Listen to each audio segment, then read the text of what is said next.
Hello everyone, देखिए ये topic और देख लीजिए, stainless steel as a bio material.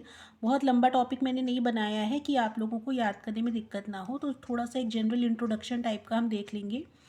तो स्टेनलेस स्टील जो कि बायो मटेरियल की तरह यूज़ किया जाता है, उसकी क्या प्रॉपर्टीज़ होती हैं और कहाँ कहाँ यूज़ होता है, इसको हमें देखना है मेनली। तो देखिए स्टेनलेस स्टील जो होता है वो एक तरीके का मेटेलिक बायो मटेरियल है। मेटेलिक बायो मटेरियल मतलब मेटल से मिल करके बना है। मेटल से मिल के बना है तो इसका फ़ायदा क्या होगा, उसकी मैकेनिकल स्ट्रेंथ ज़्यादा होगी, हाई होगी, मजबूत होगा और कोरोजन नहीं होगा। स्टेनलेस स्टील में हमें वैसे भी पता है कोरोजन होता नहीं है।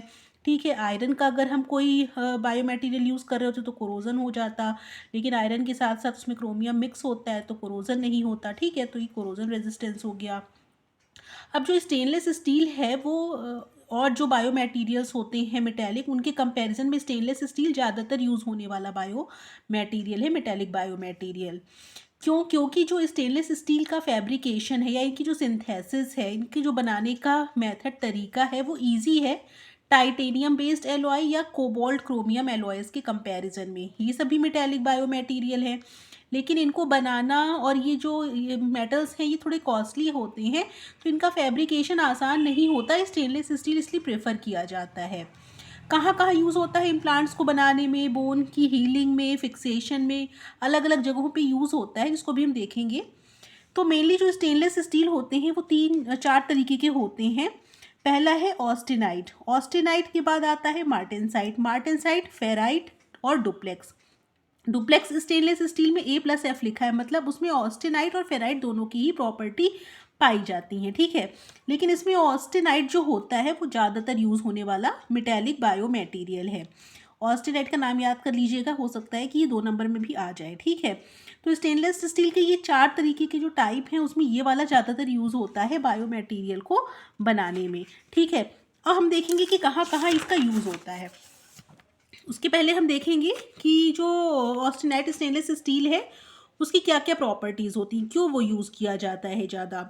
सबसे पहली चीज़ ये है कि इसमें कोई भी फेरोमैग्नेटिज्म की प्रॉपर्टी नहीं होती है। फेरोमैग्नेटिज्म की प्रॉपर्टी का मतलब ये है कि जैसे मान लीजिए कि आपकी बॉडी में कोई फेरोमैग्नेटिक सब्सटेंस है, ठीक है, तो उसकी मैग्नेटिक जो फील्ड होगी, बिना मैग्नेटिक फील्ड के भी वो क्या हो जाएगा, उसमें मतलब मैग्नेटिज्म की प्रॉपर्टी पाई जाएगी। ठीक है, उससे होता क्या है, आपको दिक्कत क्या होगी, जैसे आप एमआरआई कराने के लिए गए, ठीक है, और आपकी बॉडी में अगर फेरोमैग्नेटिक मटेरियल है तो वो बहुत ज़्यादा इंटरफेयर करेगा, जिससे आपकी क्या होगी, आपको बहुत दिक्कत होगी, आपकी आंखें भी जा सकती हैं, आपकी जान भी जा सकती है। ठीक है, क्योंकि वो पूरा फेरोमैग्नेटिज्म पूरा क्या करेगा, जितना भी मैग्नेटिज्म होगा उसको एब्जॉर्ब करने की कोशिश करेगा।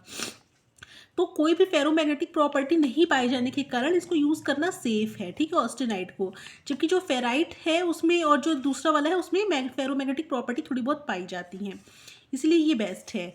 इसके अलावा इसकी जो yield strength upon tensile strength है, इसका जो रेशियो है ये भी कम आता है। इसके कम आने से फ़ायदा ये होता है कि आप इसको ईजिली क्या कर सकते हैं, कन्वर्ट कर सकते हैं अपने जो भी बायो मटेरियल है या जो कुछ भी आपको बनाना है उसमें कन्वर्जन इसका इजी हो जाता है। यील्ड स्ट्रेंथ और टेंसाइल स्ट्रेंथ का रेशियो कम होता है, होना भी चाहिए कम।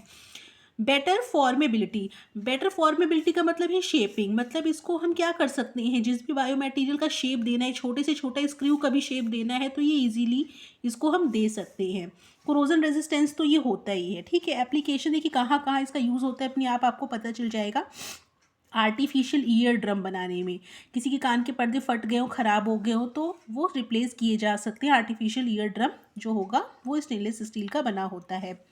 कार्डियोवैस्कुलर स्टेंट बनाने में, स्टेंट का मतलब होता है ट्यूब लाइक जो स्ट्रक्चर होता है, जैसे मान लीजिए कि कोई आर्टरी या वेन को रिप्लेस करने के लिए स्टेंट का यूज़ करते हैं, तो वहाँ पे इसका यूज़ किया जा सकता है।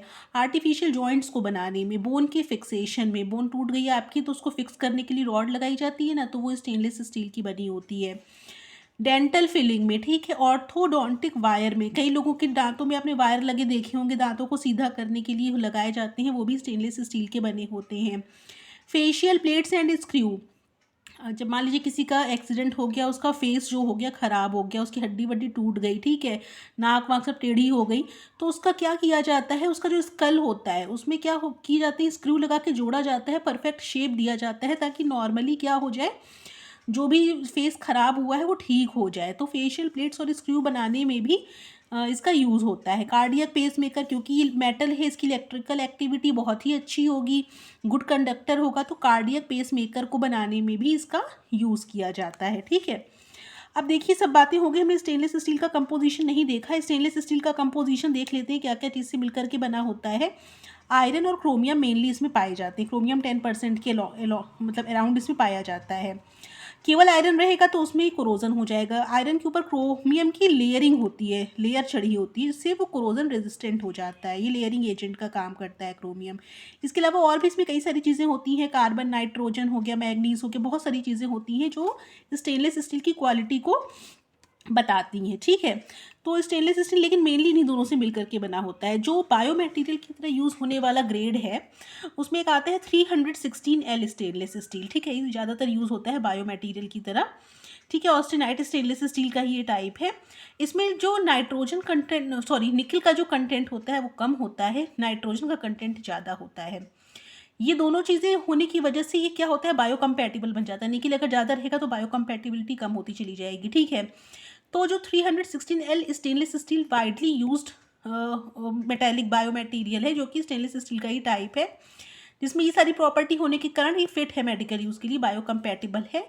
और आयरन क्रोमियम तो पाया ही जाएगा। उसके एडिशनली चीज़ों की बात हुई है कि ये चीज़ें अगर इस तरह से रहेंगी तो वो ज़्यादा परफेक्ट रहेंगी। ठीक है, तो ये आपको ध्यान रखना है। तो स्टेनलेस स्टील का आपको थोड़ा सा नॉलेज हो गया कि क्या क्या चीज़ों से मिल के बना होता है, क्या होना चाहिए, क्या नहीं होना चाहिए, और कहाँ कहाँ इसका यूज़ है। मेनली यूज़ देख लीजिएगा कहाँ कहाँ होता है, 5 कम से कम तो इसमें याद ही कर लीजिएगा।